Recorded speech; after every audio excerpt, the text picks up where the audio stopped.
This fall is a little more than I expected. And so deep I can barely see myself. So I just got another little floodie here. Yeah, around me feels so heavy but depleted. But I find this. Now we do have a bit of a predicament. We booked in to stay at Exmouth from the Thursday, so the Wednesday night we don't have accommodation sorted. But I think I might have. Oh, here we go. They look pretty good. I might give it another like 30 seconds, I reckon. You don't want to overcook them. Stick around, you don't want to miss out for this one. Last night it was super windy. The windiest night we've ever had in the camper trail, that's for sure. So far from believing.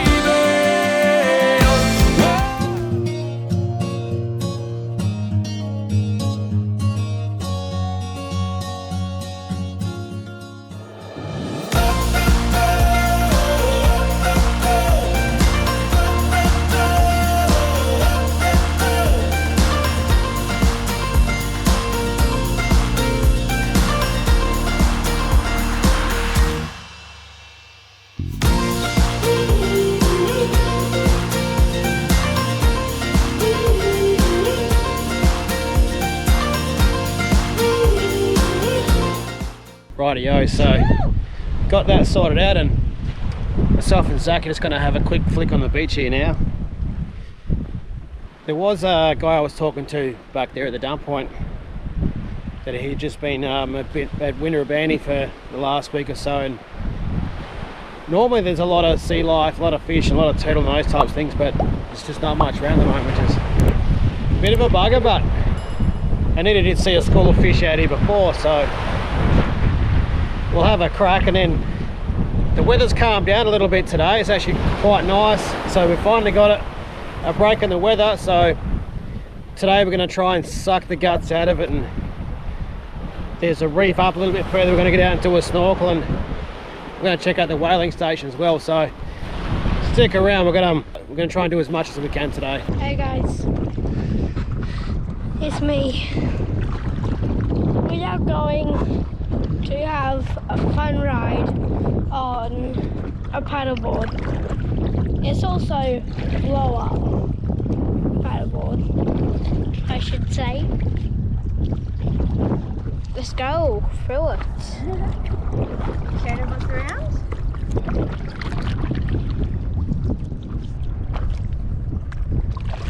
Beautiful coloured water. Over there is Zach and Dad. They've just rode out to try to see what all this colour was, and I think it's some, I think it's just some rocks under there, some coral. Yeah.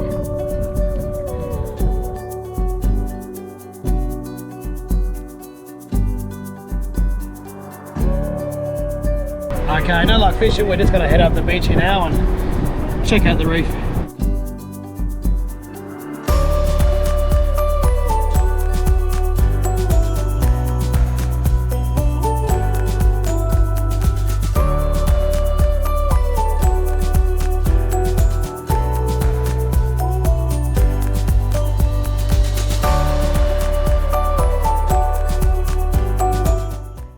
Okay, so basically pulled up to a spot here, Sth Lefroy. Obviously I think we're on like side 65, and we've gone past one. As you go further south, there's a couple of openings to where we are now, and obviously we just basically come through a little track, basically just follow the campsite out up to here.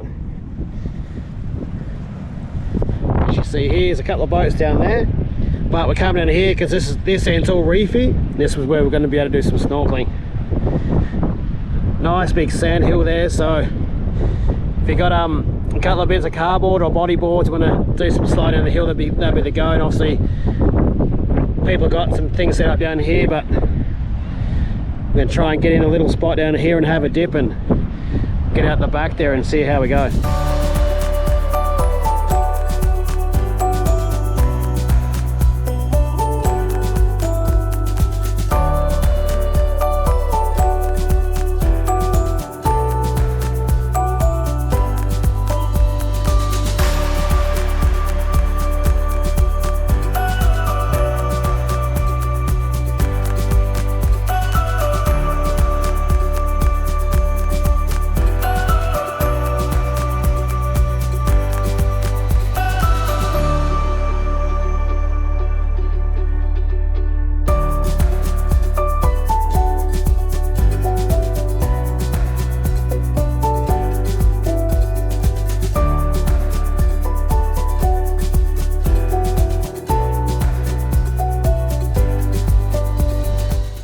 Alrighty, so we're back here at CAMPER now, and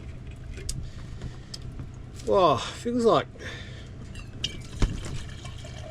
it's just been a really difficult, difficult's the wrong word, but a bit of a challenge to sort of achieve things we want to do because of the weather. Where I said Yardie before, I guess we just kind of went around the point to another spot that was less windy, but the water there was, unfortunately, was blowing in pretty hard, and I tried to capture something to show you, but it just didn't come to fruition. And then from there we dropped into probably the main beach at Sth Lefroy. So I've just shot back to CAMPER now. It's 4:15, so I'm just gonna chuck a roast on. So what have we got here? We've got a lamb mini shoulder roast, something we picked up from Coles, so we tried to stock up before we left because there's nowhere close to here, that's for sure. Sort of Coral Bay or Exmouth, sort of the closest place to get the supply. So when we get back into Exmouth, we'll be able to get a few more things. Now, I can't say I've done one of these before, so it's 2 shoulders all rolled up basically. So one there, one there. Not sure how long it's going to take to cook, but that won't be hard to work out. I guess there's something I could update you on is solar. We've been fine with the 300 watt atom power solar panel. That's been charging up the camper fine throughout the day. So overnight it's been getting down to 12 to 12.1, 12.2 as sort of a sitting voltage, and during the day it's sort of charging up, and it's at, what's the at 12.8 to 13 at the moment, depending on how many amps are being drawn from it. So camper's fine. The car battery, we've been driving around a little bit throughout the day, so it's been getting a bit of charge. So water wise, we just today gone through the 120 litre tank. We switched over to the 80 litre tank this morning, and it's still nearly full. So when we get here, Saturday night, so all day Sunday, all day Monday, today's Tuesday, so what's that, sort of 3 and a bit days. Yeah, so it seems to be going okay, so not going silly with the water and just using it when we need to. But anyway, I reckon it's time to get this bloody roast on here. Try them that way. So I'll go that way. There we go. Now the barbecue settings, I've just got it on low. Now that should hold about 180 degrees. Probably come back and check it in about an hour and a half or a bit more, and we'll give me a turn, and then I'll show you what else I'm going to get going with this one tonight.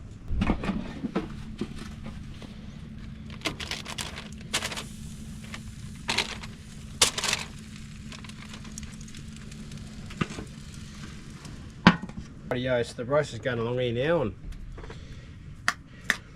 time to pull out my secret weapon. What's your secret weapon? Nah, it's just baby potatoes, mate. I want those baked beans. Baked beans. Yeah, it's in a can. That's how Dad gets Hurley to pull his finger. What Dad doesn't like the pull your finger trick with their son. Baby spuds, I'm going to put a bit of oil on the pan here.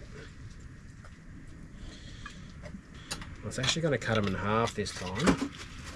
And we've got some veggies going on for Anita here. Well, that's a lot of oil, hey? Is it? Are you deep frying? Maybe I put in a bit more than I wanted to. You're deep frying now. They're going to be chipped. It is a bit hot. I want that oil to cool down. And yes, the sun is directly behind the camera, which is going to go down in a sec. Now, normally I do cook these whole, but the meat is coming along a bit quicker than I thought, so I had the idea to maybe cut them in half and make them a bit more chip-like, because Zach didn't really like them as they were. Yeah, we'll switch those around a bit there.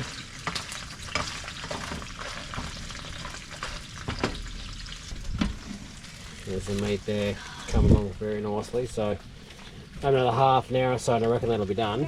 We're getting down to the business end of proceedings here. So these chippies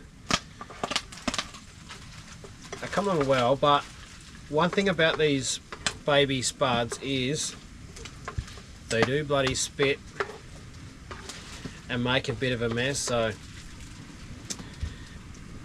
we've done these in an air fryer before as well, and it was the same sort of thing. They just explode. But low temperature shallow fry is just perfect for these. They're just coming in nice and crispy now, and got the veggies here as well. But as these chippies continue to crisp up, I'm just going to grab the meat out of the Weber here. There we go.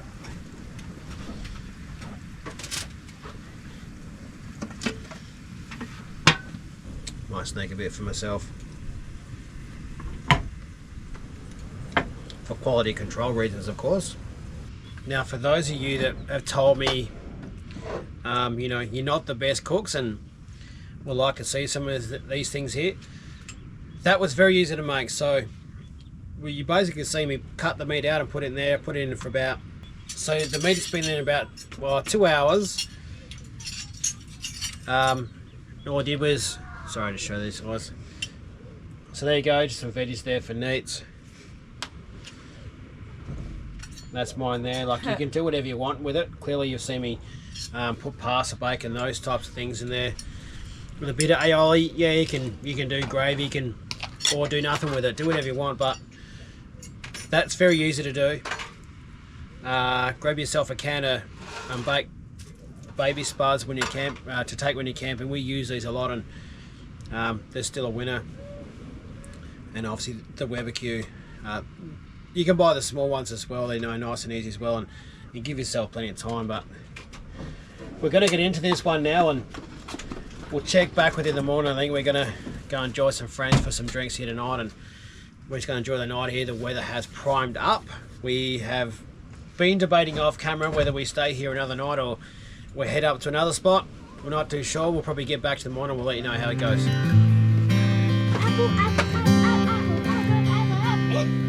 Thanks, Dad. Thanks, thanks for all your nonsense. Thanks for all my nonsense.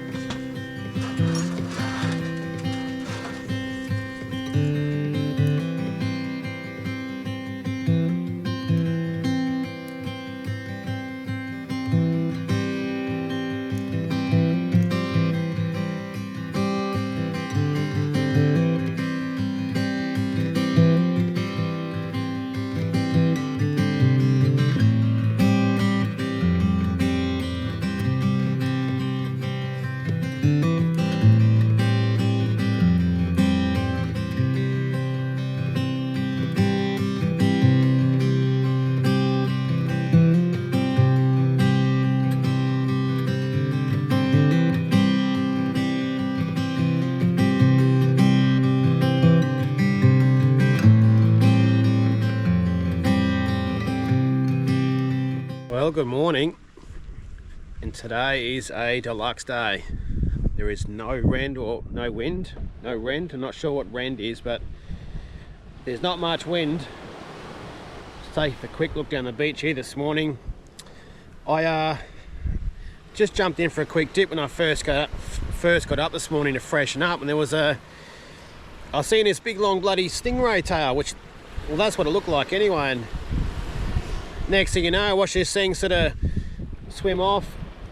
I got the drone up before, and I'll show you the footage I got, which I'm pretty sure was the one that was sort of was right in front of me. Sort of cruised up on the rocks here and was having a bit of a look around, and then he sort of went off.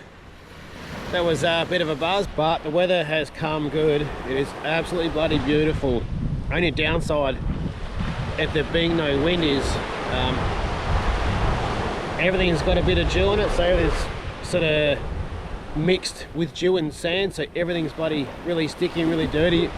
It'll all dry out, and once that dries out, you know, we've got to start cleaning up a few things. And so just after we finished dinner last night, we had some friends rock up, and we just enjoyed some time by the fire. Got the fire going here, so you are allowed to have fires here as long as it's raised off the ground. And you will need to bring your own firewood with you because they don't want you taking any sort of wood from the landscape, so to speak. So make sure you bring some in with you because there's definitely none to get anywhere around here, that's for sure. Another thing is you'll find yourself wanting to have a fire every bloody night because it's just that nice here. Now we're going to see how we go for time as well, because the water now is nice and calm and nice and clear, and wouldn't mind getting out and doing some snorkeling and sort of showing a bit around there. I'll just show you something around the back of camp here with the shower situation here. This is us here with all the mats here and the little hose which sort of just hangs on there, fixes on there like that, and in there is the tent they supply. Just end up taking it down with the wind because when it's calm it'll be nice, but the fabric is really thin and it just ends up blowing on and sticking to you while you're in there having a shower anyway. Or the toilet, you know, you're sitting there on the throne and you know it's just flapping around and it's just bloody annoying. So for us, just end up having the showers out here in the open because there's no one around us anywhere here, so got complete privacy, and there's no one from the beach that can see us. Now with the compressor I got here, which is just the old King's double thumper, I actually had to put an Anderson plug on there because the plug itself, it's sheared off somewhere in travels, so didn't pack it properly, and I went to use it the other day to air up. There was nothing on there, so I put the Anderson plug on there, and I'm actually just running that off the batch here at the moment, and hasn't really been sucking much power out of lithium battery, to be honest. Anyway, we're going to do some cleaning up and some organising here as we do in the morning, and we've got some exciting things to show today.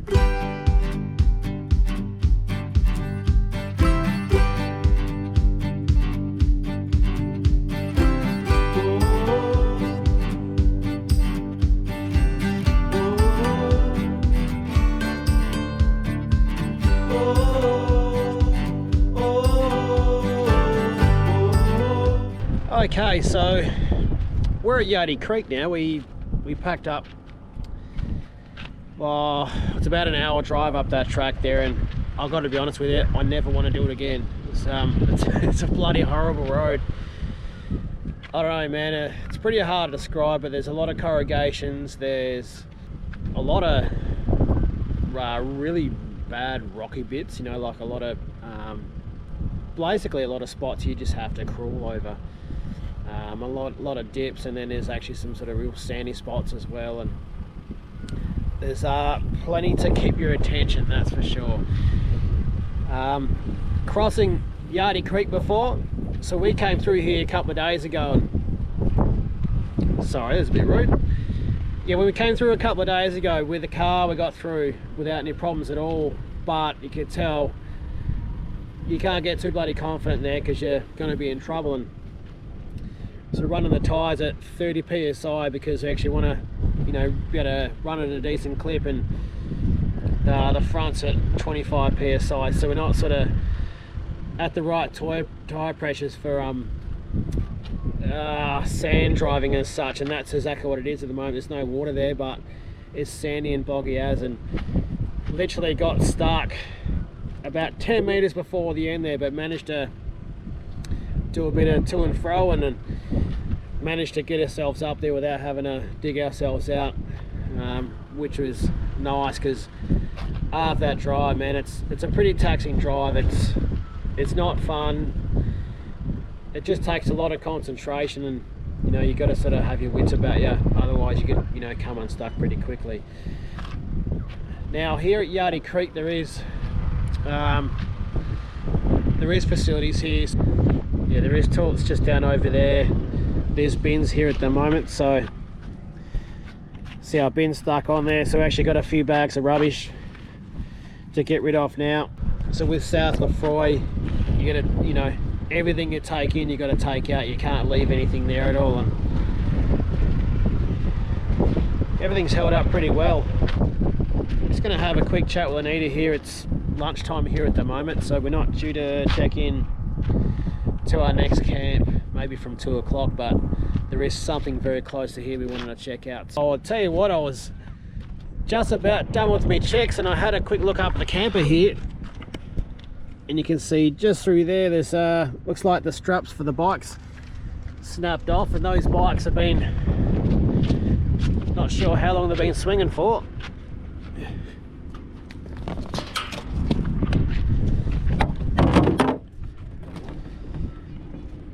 There we go, there's the evidence.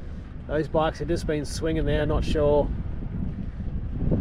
how much damage there is to the solar panel, but I'll have to get up there and have a look. So these ratchet straps are, I think they're designed for about a ton, and sometimes I use one, sometimes I use two, so given the amount of corrugations we had, I'm not surprised, and I feel at this point fairly lucky one of the bikes aren't on one of the tracks there. Okay, so managed to get the ratchet strap on there, and the bikes are all strapped down now, and that's all sorted out. I'm very glad we didn't lose a bike on the track, so I wouldn't have been happy having to go back and get one. No. Because I wouldn't know where it was. So that's a relief. Number plate's a bit loose, other than everything else looks to be intact, so we'll do some more checks tomorrow as well, but for the moment that's enough. The corrugations and the rough roads, you know, a bit of blacktop here and in from us, which is good, and right now we need to work out what we're going to do next. But